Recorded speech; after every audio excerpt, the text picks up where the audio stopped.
Alright, back again with another video. I've been having camera issues, upload issues. My USB fan has been kind of acting kind of weird. I'm going to need that fan because in the upcoming months or whatever, it's going to be really, really hot. So I have to get another fan in here maybe. And get some other stuff, maybe lower the thermostat or whatever. But anyway, I want to show you a bunch of things here. I have had nothing to share with you for a while. So it's a good time for my cameras to be acting kind of funny, I guess, or whatever. Hopefully this will go past the 5-minute mark, and if it doesn't, well, we'll just leave it. And then I purchased a couple of after-school special photographs on eBay. I got a good deal on them. They were down to, I don't know, not even $4 a photograph, so I took both of them. I got a combined shipping, so it was about $12-13 for the both of them, which is the price of one anymore, or less than the price of one. Most of them are $20 to $25. I couldn't find any of them that had sold in that particular price range unless there was something ridiculously special.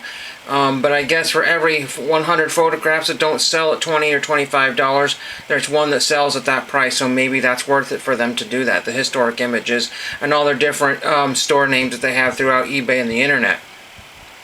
Found these cards, and I can only think that maybe Caleb of Caleb's Cards had given me these. I don't remember getting these at all.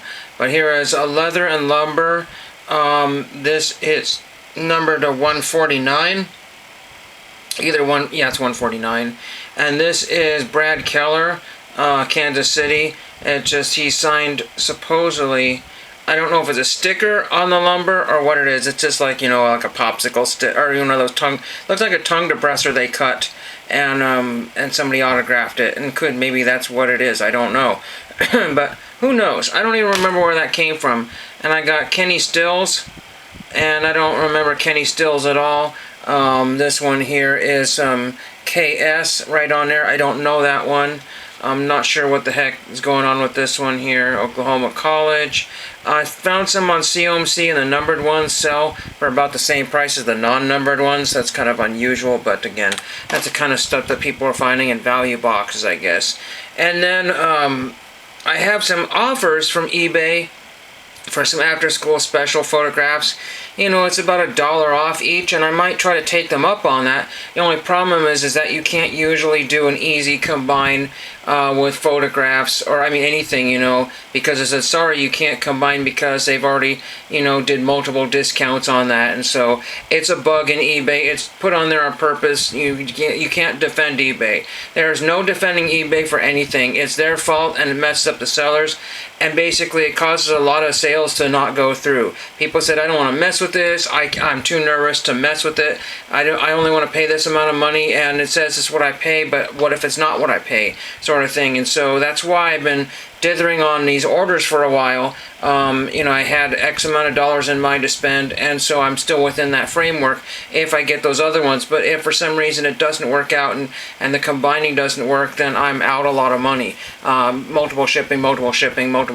As you know, there was a video I made, and I was doing some combined shipping, and I got something ridiculous like 60 cents off or something on an item, and I took it, and there was no way to combine, and I overpaid by another 50 cents or $1, and there was no way to get my money back on that particular thing. So basically what happened was, instead of asking for the price up front or getting it all together, the combination actually cost me more money. It was not much, but it was enough to make me not want to do that anymore. Back in the day, and I'll talk about some ancient times on YouTube, there was a whole different group of people on YouTube for all the collecting groups, and they have all since fallen by the wayside. I know there's a couple people still there, but they do different things now.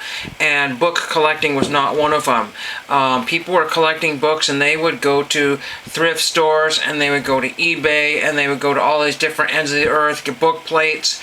So you send a little sticker or some sort of piece of paper, glue it in the book that you wanted, or whatever map piece you wanted to make.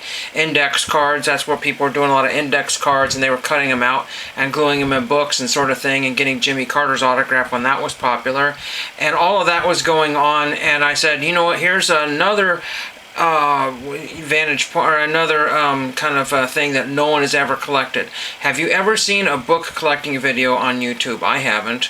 Strictly book collecting, and that's what I was doing. I was book collecting and getting autographs, and found numerous things. I don't have all the books here because it was a video that crashed.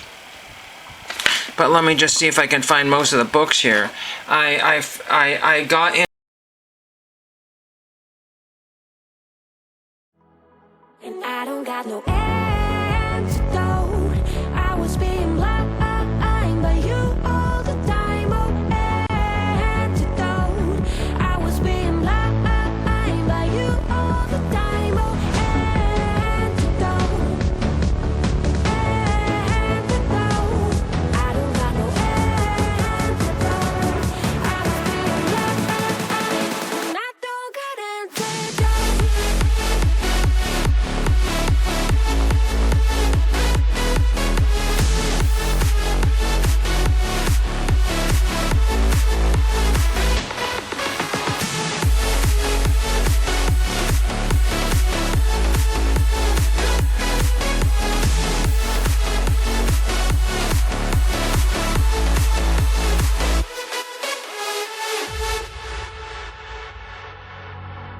You caught my eye, oh, I felt alive. You got the pieces of my heart. I can't deny that I can be right. You're like a poison in my blood.